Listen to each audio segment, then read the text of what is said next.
Hello दोस्तों, नमस्कार। स्वागत है आपका आपके अपने चैनल हिंदी एकेडमी परिवार में।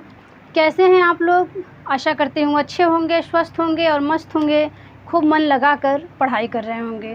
तो दोस्तों, खूब जी जान से तैयारी करिए और इस बार अब एक शीट अपनी सुनिश्चित कीजिए। तो चलिए, आज मैं आप सबको एक मोटिवेशन युक्त पंक्ति सुनाना चाहूँगी। तो दोस्तों सुनिए आप सब। जिसने बोला कल दिन गया टल, जिसने बोला कल दिन गया टल, जिसने बोला परसों बीत गया बरसों, जिसने बोला परसों बीत गए बरसों, जिसने बोला आज उसी ने किया राज। दोस्तों, जिसने बोला आज उसी ने किया राज। तो इसका अर्थ यही है कि आप सब और हम सब किसी कार्य को हमें टालना नहीं चाहिए, बल्कि कोई भी काम हम कल परसों पे टालते हैं तो ये हमारे लिए या आपके लिए किसी के लिए सही नहीं है, बल्कि उस काम को हमें आज से और अभी से करना प्रारंभ कर देना चाहिए। ठीक है? तो दोस्तों, जो किसी कार्य को नियत समय पे कल परसों पे टालते नहीं हैं, उसको आज से और जब सोचते हैं तभी से करना प्रारंभ करते हैं तो वे अवश्य सफल होते हैं। और यही नियम भी है दोस्तों कि किसी कार्य को कल परसों पे टालना नहीं चाहिए। तो दोस्तों, और वीडियो में अंत तक बने रहिएगा। आज हम आप सबके लिए इम्पॉर्टेंट क्वेश्चन लेके आए हैं भाषा विज्ञान और हिंदी व्याकरण के। और दोस्तों, हमारा पढ़ना पढ़ाना आपको अच्छा लग रहा है, पसंद आए तो प्लीज़ दोस्तों वीडियो को लाइक करिए, चैनल को सब्सक्राइब करिए और वीडियो को ज़्यादा से ज़्यादा शेयर करें। तो चलिए, बिना देर किए हुए आज हम प्रैक्टिस 4 पे आते हैं, क्लास को स्टार्ट करते हैं बिना देर किए हुए। चलिए, हमारा पहला क्वेश्चन है, देखिए। सूच्य कथानक को प्रस्तुत करने वाले अर्थोपक्षेपकों की संख्या कितनी है? सूच्य कथानक को प्रस्तुत करने वाले अर्थोपक्षेपकों की संख्या कितनी है? ऑप्शन सुनिए, 2 है, 5 है, 7 है, 9 है। चलिए गेस करिए आप लोग। दोस्तों, आप सब अपने आंसर पहले ही लगा लिया करिए मेरे बताने के पहले, और अंत में हमें कमेंट के थ्रू हमें ये ज़रूर बताया करिए कि हमारा इतना क्वेश्चन सही हुआ है। इससे क्या होता है दोस्तों, हमें भी सपोर्ट मिलता है और आप सब हमें सपोर्ट बनाए रखिए। जब तक आप अपनी प्रतिक्रिया नहीं देंगे तब तक हम कैसे जान पाएंगे कि हमारे क्वेश्चन अच्छे हैं या नहीं, और हमारा पढ़ाना आपको समझ में आ रहा है या नहीं। तो दोस्तों, आप हमें प्लीज़ सपोर्ट करिए, जिससे हमारा हौसला और भी बढ़े और मैं कुछ बेहतर कर सकूं। तो चलिए आंसर दीजिए। सूच्य कथानक को प्रस्तुत करने वाले अर्थोपक्षेपकों की संख्या कितनी है? 2 है, 5 है, 7 है, 9 है। बताइए।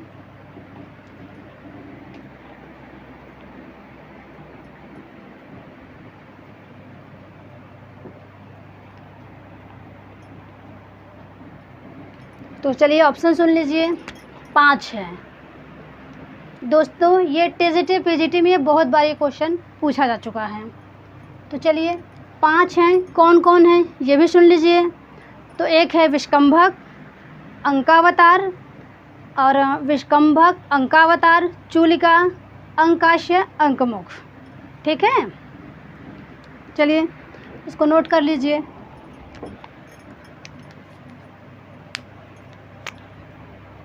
एक है विष्कंभक, दूसरा है चूलिका, तीसरा है अंकाश्य, अंकाश्य, और चौथा है अंकावतार, अंकावतार, और 5वां है अंकमुख। नोट कर लीजिए इसको। पहला है विष्कंभक, दूसरा है चूलिका, तीसरा है अंकाश्य, चौथा है अंकावतार, 5वां है अंकमुख। नोट कर लीजिए। तो देखिए दूसरे क्वेश्चन पे आती हूँ। भारतीय वृत्त का संबंध किस रस से है? भारतीय वृत्त का संबंध किस रस से है? दोस्तों ये सारे क्वेश्चन सभी शिक्षक भर्ती में पूछे गए हैं और टीजीटी पीजीटी में ये क्वेश्चन सब बहुत बार पूछे गए हैं। आपका अदर स्टेट का भी टीजीटी पीजीटी हो गया और यूपी टीजीटी पीजीटी, मतलब सभी शिक्षक भर्ती में, सभी राज्यों के शिक्षक भर्ती में ये सब एग्ज़ाम पूछे हुए हैं। हमने वहीं से जो नए प्रश्न बन सकते थे हमने वही प्रश्न बनाए हैं। इन प्रश्नों से आपको नया भी कुछ सीखने को मिलेगा, ऐसा मेरा विश्वास है। और आप सब पढ़िए, वीडियो में अंत तक बने रहिएगा, आपको खुद पता लगेगा कि हाँ ये क्वेश्चन नए हैं या नहीं। तो चलिए, भारतीय वृत्ति का संबंध किस रस से है? अद्भुत रस से है, श्रृंगार रस से है, रौद्र रस से है और विभत्स रस से है। तो बताइए।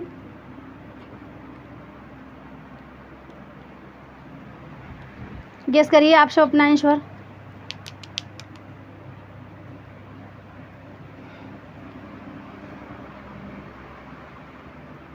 तो देखिए, भारतीय वृत्त का संबंध अद्भुत रस से है। भारतीय वृत्त का संबंध अद्भुत रस से है। और भरत मुनि ने भारतीय वृत्त की उत्पत्ति जो है ऋग्वेद से माना है, ये आप नोट कर लीजिए। भारतीय वृत्त की उत्पत्ति ऋग्वेद से माना है, ये सब मैं बोल रही हूँ, आप सब नोट कर लीजिए। और दोस्तों जब भी हमारे साथ पेपर चालू करने बैठिए, कॉपी पेन लेके बैठे हैं। जो आपको क्वेश्चन, जो हमें मौखिक क्वेश्चन बोलते हैं, उनको आप सब नोट करते हुए चलिए। इससे क्या होगा, आपका क्वेश्चन बैंक तैयार होगा, वो आपको एग्ज़ाम में काफ़ी आपकी सहायता करेगा। ठीक है, तो चलिए लिख लीजिए। भारतीय वृत्त की उत्पत्ति ऋग्वेद से माना है किसने? भरत मुनि ने। और भरत मुनि ने वृत्तियों को लोक माताएं की कहा है। ठीक है, भरत मुनि ने वृत्ति को काव्य माताएं कहा है। सॉरी, यहीं पे नोट कर देती हूँ, इनको हटा देती हूँ। भरत मुनि ने वृत्तियों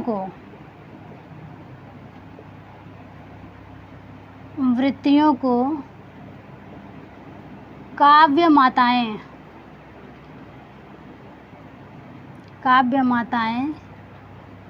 की संज्ञा दी है।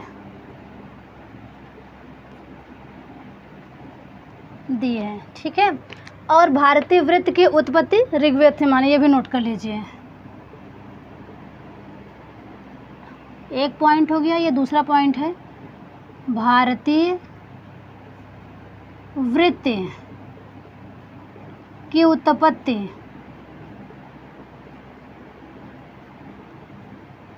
ऋग्वेद से हुई है।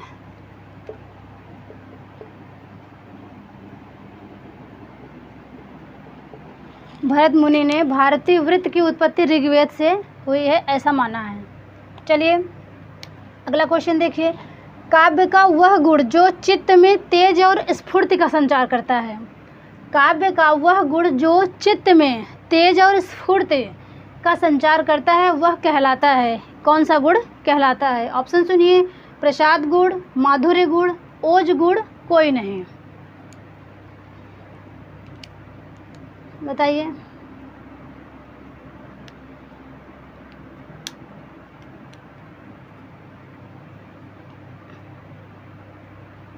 तो दोस्तों ये है ओज गुण, इसमें होगा ओज गुण। ओज गुण है जो काव्य का गुण, ओज गुण है जो चित्त में तेज और स्फूर्ति का संचार करता है। तो ओज गुण का एक उदाहरण है, वो आप पूछा हुआ प्रश्न भी है। अभी 2021 टीजीटी में ही ये क्वेश्चन पूछा था, वो पंक्ति दिया था और इसमें कौन सा गुण है। ठीक है, तो यही है दोस्तों। हिमाद्रि तुंग सिंह से प्रबुद्ध शुद्ध भारती, स्वयं प्रभा समुज्ज्वला स्वतंत्रता पुकारते। ठीक है दोस्तों, इसमें ओज गुण है और ये समवेत गायन से लिया गया है, जयशंकर प्रसाद के चंद्रगुप्त नाटक से। ये भी आप ध्यान रखिएगा। चलिए अगला क्वेश्चन देखिए। डॉक्टर ग्रियर्सन ने ब्रज भाषा को क्या नाम दिया है? डॉक्टर जॉर्ज ग्रियर्सन ने ब्रज भाषा को क्या नाम दिया है? तो सुनिए, खड़ी बोली नाम दिया है, अंतर्वेदी नाम दिया है, हरियाणवी नाम दिया है, अवधी नाम दिया है। इसके पहले क्वेश्चन में हमने खड़ी बोली को कौरवी नाम किसने दिया, ये हमने आप सबको पढ़ाया हुआ है। तो खड़ी बोली को कौरवी नाम राहुल शांकृत्यायन ने दिया है, और ब्रज भाषा को अंतर्वेदी नाम किसने दिया है? ग्रियर्सन ने दिया है। ग्रियर्सन महोदय ने ब्रज भाषा को अंतर्वेदी नाम दिया है। और हरियाणवी किसको कहा गया है? तो ये वांगरू बोली को कहा गया है। हरियाणवी को वांगरू कहा गया है, कहा गया, ठीक है। और अवधी को, अगर अवधी की बात करें तो अवधी को कहा गया है कोशली या बैसवाड़ी। ये भी आप सब ध्यान रखिएगा, कोशली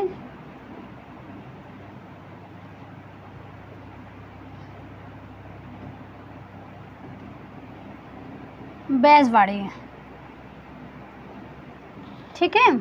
अवधी को कोशली या बैसवाड़ी कहा गया है, एक दूसरा नाम है इसका। हरियाणवी को वांगरू कहा गया है, और ब्रज भाषा को अंतर्वेदी कहा गया है, खड़ी बोली को कौरवी कहा गया है। तो दोस्तों, क्वेश्चन कैसे हैं, अपने दोस्तों में ज़्यादा से ज़्यादा लोगों में शेयर कर दीजिए, जिससे इस वीडियो का वे सब भी लाभ ले सकें। चलिए 5वां नंबर क्वेश्चन देखिए। हिंदी को संघ की राजभाषा बनाने का जो प्रस्ताव संसद में पारित हुआ था, उसके प्रस्तावक हैं।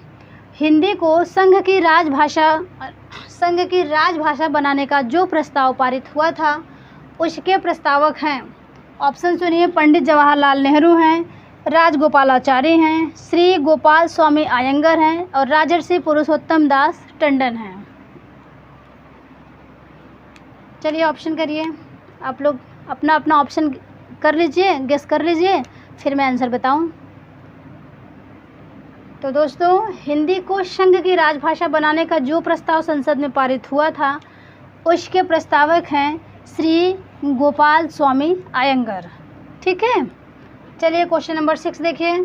संविधान की 8वीं अनुसूची में सम्मिलित 22 भाषाओं में कौन सी भाषा नहीं है? संविधान की 8वीं अनुसूची में सम्मिलित 22 भाषाओं में कौन सी भाषा नहीं है? अंग्रेजी नहीं है, या कोंकणी नहीं है, या संस्कृत नहीं, या पंजाबी नहीं है। तो इसमें होगा आंसर ए, अंग्रेजी नहीं है, बाकी कोंकणी, संस्कृत, पंजाबी ये तीनों हैं, ठीक है। चलिए नोट कर लीजिए या स्क्रीनशॉट ले लीजिए।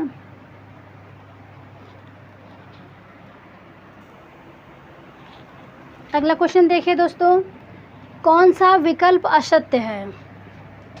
कौन सा विकल्प असत्य है? एक तरफ बोली दिया हुआ है और दूसरी तरफ बोली का क्षेत्र, आपको बताना है किस बोली का क्षेत्र कौन सा नहीं है।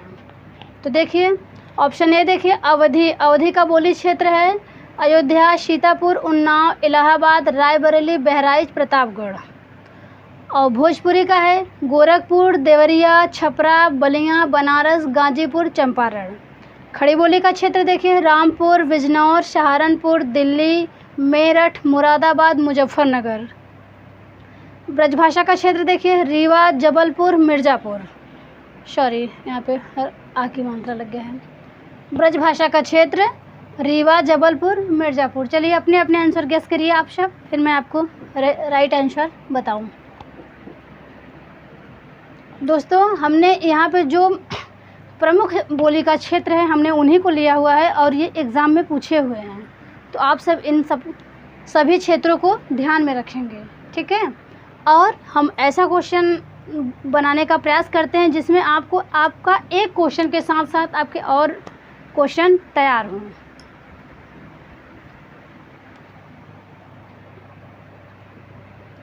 तो चलिए इसका राइट आंसर होगा ये ऑप्शन डी, ये ब्रज भाषा का क्षेत्र रीवा, जबलपुर, मिर्ज़ापुर नहीं है। ये बुंदेली का है, बुंदेलखंड का क्षेत्र है, ठीक है। ये बुंदेली बोली का क्षेत्र है, बुंदेली बोली। यहाँ पे बुंदेली बोली रीवा, जबलपुर, मिर्ज़ापुर में बुंदेली बोली बोली जाती है। तो चलिए क्वेश्चन नंबर 8 देखिए, कौन सी लिपि बाएं से दाएं नहीं लिखी जाती? कौन सी लिपि बाएं से दाएं नहीं लिखी जाती? ये बाएं से दाएं ध्यान दीजिएगा। ऑप्शन सुनिए, फारसी लिपि, देवनागरी लिपि, रोमन लिपि, रूसी लिपि। चलिए आप सब अपने अपने आंसर लगाइए।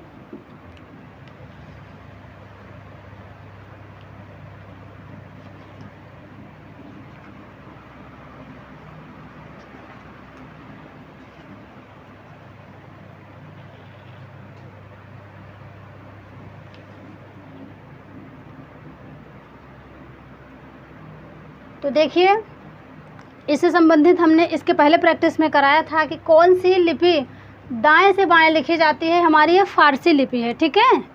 फारसी लिपि दाएं से बाएं लिखी जाती है, ये भी आप तथ्य नोट करिएगा। फारसी लिपि दाएं से बाएं लिखी जाती है, जबकि देवनागरी लिपि, रोमन लिपि और रूसी लिपि जो है वो बाएं से दाएं लिखी जाती है, ठीक है। देवनागरी, रोमन और रूसी लिपि बाएं से दाएं लिखी जाती है। अगला क्वेश्चन देखिए, इनमें मध्य स्वर है। इनमें क्या पूछा है? मध्य स्वर, न कि अग्रस्वर, न कि पश्च स्वर, जब बल्कि मध्य स्वर पूछा है। ई है आपका मध्य स्वर, आ है, ऑप्शन सी अ है, ऑप्शन डी ऊ है। चलिए बताइए। हमने एक ट्रिक के माध्यम से आप सबको पढ़ाया हुआ है अग्रस्वर, मध्य स्वर और पश्च स्वर, जो कि जिह्वा के आधार पर स्वर के भेद हैं। अगर आप लोगों ने पढ़ा होगा तो बहुत अच्छे से इसका आंसर दे पाएंगे।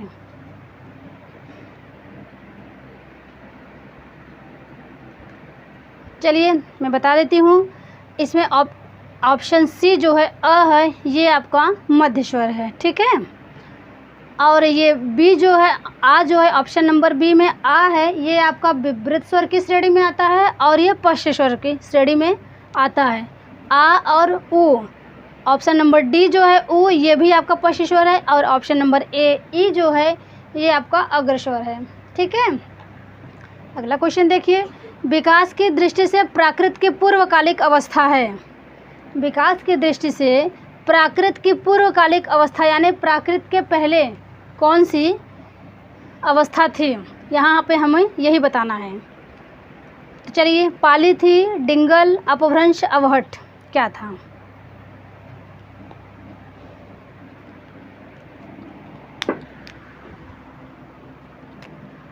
चलिए बताइए।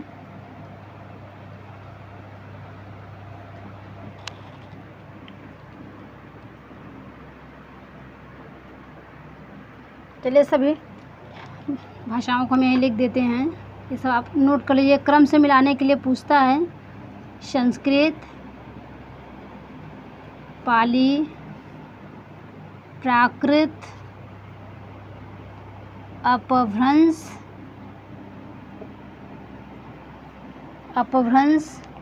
फिर इसके बाद आता है अवहट, अपभ्रंश, अवहट, इसके बाद आपका हिंदी आता है। या तो कहिए शौरसैनी, अपभ्रंश से हिंदी निकली हुई है।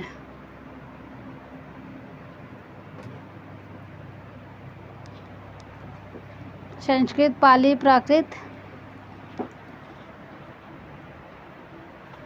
संस्कृत, पाली, प्राकृत, अपभ्रंश, अवहट, हिंदी। यहाँ पे शौरसैनी भी लिख दीजिए, ऐसे भी कभी पूछता है, जानते रहिए। शौरसैनी, शौरसैनी से हिंदी, ठीक है। ये भी आपका सही है, और यहाँ पे शौरसैनी ना हो करके हिंदी लिखा जाए तब भी आपका सही है। शौरसैनी अपभ्रंश से ही हिंदी निकली हुई है। चलिए स्क्रीनशॉट ले लीजिए। चलिए क्वेश्चन नंबर 11 देखते हैं। वर्णों के उस समूह को जिससे कोई निश्चित अर्थ निकलता हो उसे क्या कहा जाता है? फिर से सुनिए, वर्णों के उस समूह को जिससे कोई निश्चित अर्थ निकलता हो उसे क्या कहा जाता है? शब्द कहा जाता है, वर्ण कहा जाता है, वर्ण समूह कहा जाता है, वक्तव्य कहा जाता है। चलिए अपने अपने आंसर गेस करिए। तो इन्हें शब्द कहा जाता है। ठीक है, अगला क्वेश्चन देखिए। त्रि की ध्वनियां हैं, त्रि वर्ण की ध्वनियां हैं, त धन री, त धन र, और त धन री धन अ, और री धन आ। बताइए, त्रि की ध्वनियां हैं, तो इसका राइट आंसर हो जाएगा ऑप्शन सी। त पे हलंत रहेगा, प्लस री मिल के र बना, इसमें स्वर अ मिला तभी जाके पुरुष बना। ठीक है, अगला क्वेश्चन देखिए। निम्न में कौन सा विकल्प अशुद्ध है? निम्न में कौन सा विकल्प अशुद्ध है? दो महाप्राण व्यंजनों का उच्चारण एक साथ हो सकता है। दो महाप्राण व्यंजनों का उच्चारण एक साथ हो सकता है। हिंदी में ज्ञ का उच्चारण परंपरा से भिन्न है। हिंदी में ज्ञ का उच्चारण परंपरा से भिन्न है, क्योंकि ज्ञ जो है आपका संयुक्त व्यंजन है, दो वर्णों के मेल से बनता है, इसलिए ये परंपरा से भिन्न, ये कथन सही है। छत्री संयुक्त व्यंजन है, ये भी दो वर्ण से मिलकर बना, ये भी संयुक्त व्यंजन है, ये भी सही है। विसर्ग कंठ वर्ण है, विसर्ग कंठ वर्ण है, ये भी आपका सही है। जो सूत्र है, अकुह विसर्जनीय नाम कंठ, अ से लेकर के अ और ह और क वर्ग का सभी अक्षर, क वर्ग के पांचों अक्षर, और ह हो गया आपका, अ हो गया, और विसर्ग, ये सभी कंठ वर्ण होते हैं। अकुह विसर्जनीय नाम कंठ। ठीक है, अब इसमें आपका सभी सही है। ऑप्शन ए जो है, दो महाप्राण व्यंजनों का उच्चारण एक साथ हो सकता है, ये आपका गलत है, एक साथ नहीं होता। ठीक है, क्वेश्चन नंबर 14 देखिए। कौन सा वर्ण प्रकंपित है? कौन सा वर्ण प्रकंपित है? र है, ल है, य है, व है। बताइए, इसमें अपने अपने आंसर गेस करिए आप सब।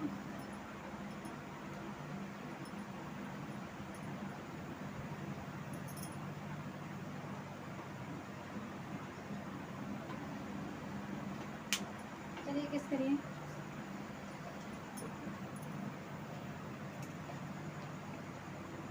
तो इसमें होगा कौन सा वर्ण प्रकंपित है? आपका र होगा।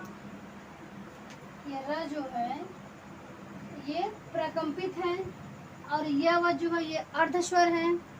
चलिए अगला क्वेश्चन देखिए, नीचे आ भी गया। अर्धस्वर है, य व, यू, रील री, री श। तो अभी इसका आंसर सुने ही आप सब। ये अर्धस्वर है। यह कैसे बना है? अधन ई, यह बना है, देखिए, अधन ई, ये बराबर हो गया य, और अ प्लस उ बराबर व, ये अर्धस्वर है। ठीक है, ये अर्धस्वर है। चलिए अगला क्वेश्चन देखिए। इनमें स्वर यंत्रीय काकल्य वर्ण है, इनमें स्वर यंत्रीय काकल्य वर्ण है।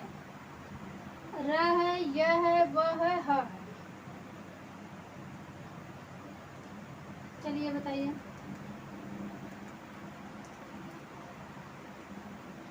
तो ऑप्शन सुन लीजिए, ये आपका है आंसर डी। ह जो है ये स्वर यंत्रीय काकल्य वर्ण है, और इसे प्रकंपित और लुंठित वर्ण भी कहा जाता है।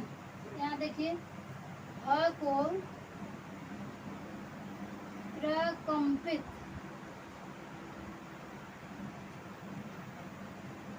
लुंठित वर्ण भी कहा जाता है।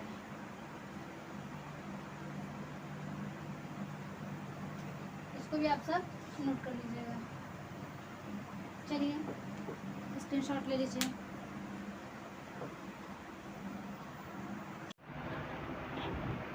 चलिए दोस्तों, क्वेश्चन नंबर 17 देखते हैं। असत्य कथन है, तो इन हमें चारों ऑप्शनों में असत्य कथन का चुनाव करना है। तो देखिए, मुझे आम खाना है, दूध में क्या गिर गया है, तुमको अब पढ़ना चाहिए, मेरे को बात नहीं करनी है।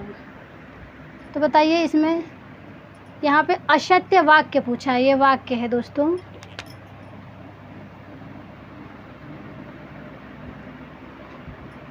असत्य वाक्य है, मुझे आम खाना है, दूध में क्या गिर गया है, तुमको अब पढ़ना चाहिए, मेरे को बात नहीं करनी है। तो बताइए, तो इसका राइट आंसर होगा ये, मेरे को बात नहीं करनी है। ठीक है, मेरे को बात नहीं करनी है ये गलत है, मुझे बात नहीं करनी है ये सही होगा। अगला क्वेश्चन देखिए, इसमें विशेषण का प्रयोग किस वाक्य में हुआ है। इसमें विशेषण का प्रयोग पूछा है। विशेषण का प्रयोग किस वाक्य में हुआ है। ध्यान से ऑप्शन सुनिए। महान लोग पूजनीय होते हैं, महान लोग पूजनीय होते हैं, वह लड़का रोता है, मोहन किताब पढ़ता है, राम के पिता बाजार जाते हैं। बताइए, तो इसमें आपका आंसर हो जाएगा ऑप्शन नंबर ए, महान लोग पूजनीय होते हैं, ये आपका विशेषण हो गया। ठीक है, यहाँ वह लड़का रोता है, इसमें आपका सार्वनामिक विशेषण हो जाएगा, इसमें आपका सार्वनामिक विशेषण हो जाएगा, सार्वनामिक।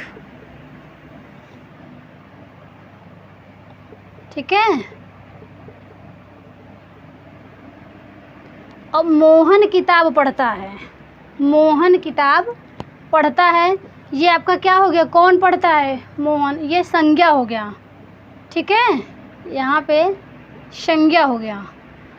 और राम के पिता बाजार जाते हैं, ये क्या हो गया, तो इसमें संबंध बता रहा है, राम के पिता, यानी इसमें संबंध बता रहा है, तो यहाँ पे संबंध हो गया,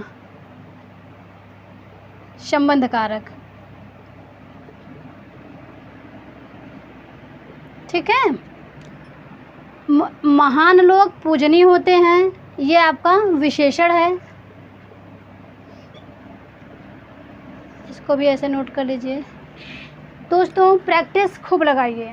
आप सब जैसे परीक्षा पास आ रहा है, जब परीक्षा 1-2 महीने रह जाए तो आपको प्रैक्टिस खूब लगाना चाहिए। जितने ज़्यादा से ज़्यादा आप क्वेश्चन सॉल्व करेंगे और अपने जो पूर्व नोट्स हैं उनको आप सब रिवीजन करिए और प्रैक्टिस लगाइए।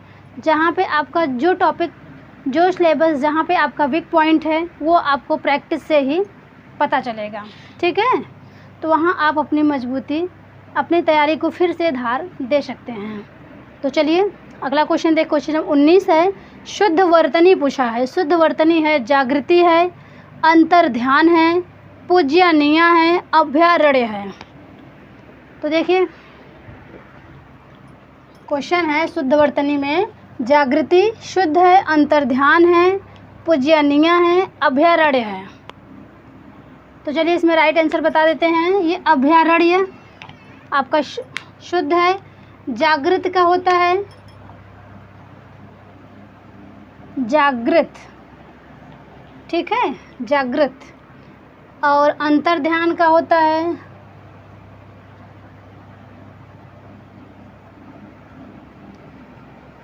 अंतर्धान। ठीक है, और ये पूजनीय का होता है पूजनीय। और अभ्यारण्य दोस्तों शुद्ध है। ठीक है, चलिए अंतिम क्वेश्चन देखिए 20 नंबर का। भाषा का प्रयोग किससे होता है? शब्द से, ध्वनि से, अर्थ से, स्वरूप से। बताइए भाषा का प्रयोग किससे होता है?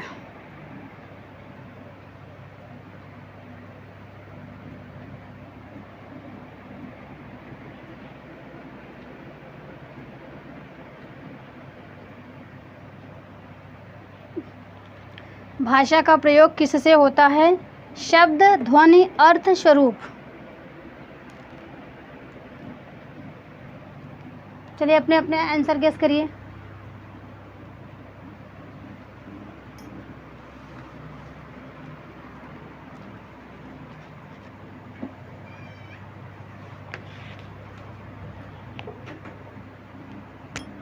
तो चलिए, भाषा का प्रयोग होता है ध्वनि से, ठीक है। भाषा की सबसे छोटी इकाई ध्वनि होती है। भाषा की सबसे छोटी इकाई ध्वनि होती है और भाषा का प्रयोग भी ध्वनि से होता है। तो दोस्तों, ये शुद्ध वर्तनी भी आप सब पढ़ते चलिए। एग्ज़ाम में 2-3 क्वेश्चन यहाँ वर्तनी से उठाए जाते हैं और एकदम इजी होते हैं, एग्ज़ाम में गलत हो जाता है, ठीक है। कहीं कहीं जागृति का देखिए ये भी मिलता है किताब में, ये भी मिलता है और कहीं कहीं ये भी मिलता है जागृति, ठीक है। तो आप ध्यान रखिएगा। और मार्केट में बहुत से पुस्तकें प्रैक्टिस सॉल्व हो गया उपलब्ध हैं, और लेकिन आप सब जो ऑथेंटिक हो उन्हीं से पढ़िएगा, उन्हीं से सॉल्व क्वेश्चन करिएगा। बहुत से प्रैक्टिस सेटों में बहुत ज़्यादा गलत दिया हुआ है, तो इसलिए अपना देख के और क्वेश्चन को ध्यान से पढ़िएगा। जिस क्वेश्चन में आपको डाउट लगे तो आप सहायक पुस्तकों को और ऑथेंटिक पुस्तकों को पुस्तक से सहायता लीजिएगा। तो चलिए आज बस यहीं तक, अब मिलेंगे आप सबसे नेक्स्ट वीडियो में। तो दोस्तों, आप सब आज की हमारी प्रश्नोत्तरी पे अपनी प्रतिक्रिया ज़रूर दीजिएगा। दोस्तों, आप सबसे रिक्वेस्ट है कि हमारा पढ़ाया हुआ आपको समझ में आ रहा है या नहीं, क्योंकि हम आपकी राय जानेंगे, उसी अनुसार हम अगला प्रैक्टिस लेके आएंगे, ठीक है। और जैसा कि हमने आप सबसे टॉपिक वाइज प्रैक्टिस प्रोवाइड कराने का मैं बोली हूँ कराने के लिए, तो मैं आप सबको दूंगी। सारे टीजीटी पीजीटी और जो शिक्षक भर्ती के एग्ज़ाम हैं, मेन तो मेरा उद्देश्य टीजीटी पीजीटी है। मैं टीजीटी पीजीटी सभी जो 6 पार्ट सिलेबस के हैं, मैं सब पे आप सबको बारी बारी से एक प्रैक्टिस 2 प्रैक्टिस प्रोवाइड कराऊंगी, जैसा समय रहेगा, ठीक है। तो चलिए दोस्तों, अगर चैनल पे नए हैं आप तो चैनल को सब्सक्राइब कर लीजिए और वीडियो को एक लाइक कर दीजिए, और वीडियो को ज़्यादा से ज़्यादा अपने दोस्तों में शेयर किया करिए, जिससे इस वीडियो का और सब लोग भी लाभ ले सकें। तो चलिए दोस्तों, और आप सब हमें सपोर्ट करिए, हमें अभी आप सबसे कुछ नया सीखने का सौभाग्य मिले, ऐसी मेरी इच्छा है। तो चलिए आप अपनी राय ज़रूर दीजिएगा। और दोस्तों, वीडियो देखने के लिए आप सबका बहुत बहुत धन्यवाद, और अब मिलेंगे हम नेक्स्ट वीडियो में। तब तक के लिए इजाज़त दीजिए दोस्तों, नमस्कार।